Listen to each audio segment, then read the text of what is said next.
देश भर में नीट और जेईई मेन परीक्षा को स्थगित किए जाने की मांग हो रही है। हमारे साथ हैं आरजेडी के वरिष्ठ नेता मनोज झा।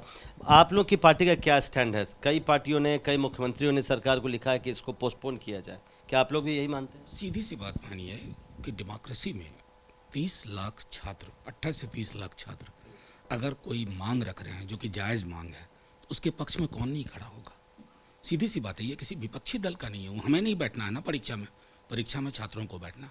और मैं तो एक चीज़ के लिए ज़्यादा परेशान हूँ कि जब हमारे यहाँ 100-125 केस थे मार्च के महीने में, आपने सब बंद कर दिया, सब कुछ बंद हो गया और अब प्रतिदिन 1000 मौतें हो रही हैं। अगले हफ्ते हम 40 लाख का आंकड़ा टच कर लेंगे। कई शहरों में जहां लोग ने ताली बजानी शुरू कर दी थी कि हमने उस पर पार पा लिया, वहां फ्रेश केसेस आ रहे हैं और डरा रहे हैं। उसमें प्रधानमंत्री जी का एक मंत्र हुआ करता था, जान है तो जहान है। वो मंत्र कहाँ काफूर हो गया? आज क्या परिस्थितियां बदल गई? अभी बेंगलोर में एक एग्ज़ाम हुआ जहाँ पे कम से कम 91 बच्चे संक्रमित हुए।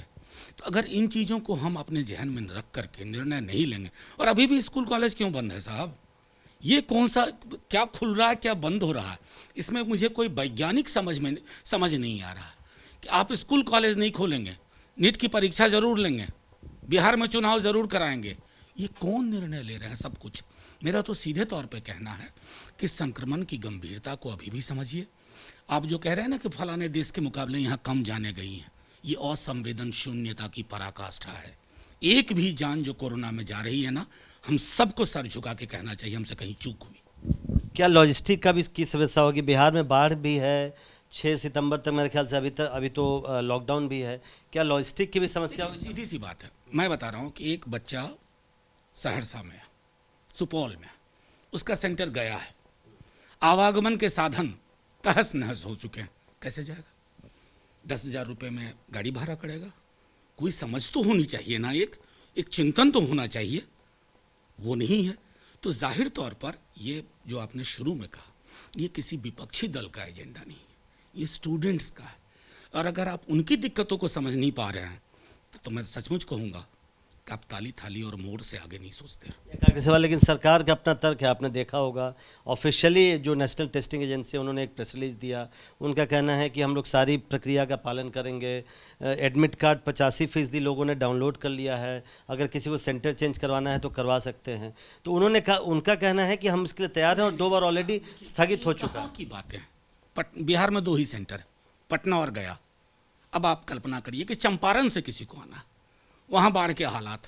तो कहीं एक सोच, मैं जो कह रहा हूँ ना, हमको दिक्कत क्या है कि इस सरकार के साथ सबसे बड़ी चीज़ है कि ये बाद में सोचती है, प्रोएक्टिव नहीं है, ये रिएक्टिव गवर्नमेंट। आप रिएक्ट करते हैं सिचुएशन को, ऐसा नहीं होना चाहिए। और इसमें कहीं कोई ईगो का भी प्रश्न नहीं बना चाहिए कि हमने ठान लिया तो हम करवा देंगे।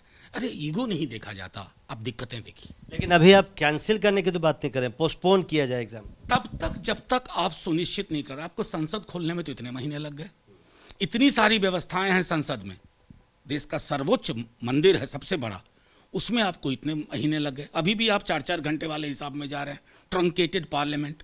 और दूसरी तरफ आप झोंक रहे हैं छात्रों को, ये फर्क दिखता है। तो मजबूत तर्कों के साथ मनोज झा ये कह रहे हैं कि नीट और जी मेन की जो परीक्षा है, जब तक हालात सामान्य नहीं होते तब तक उसे स्थगित करने में कोई बुराई नहीं है। कैमरामैन मनोज कुमार के साथ Prashant, ABP news, Delhi. ABP news आपको रखे आगे।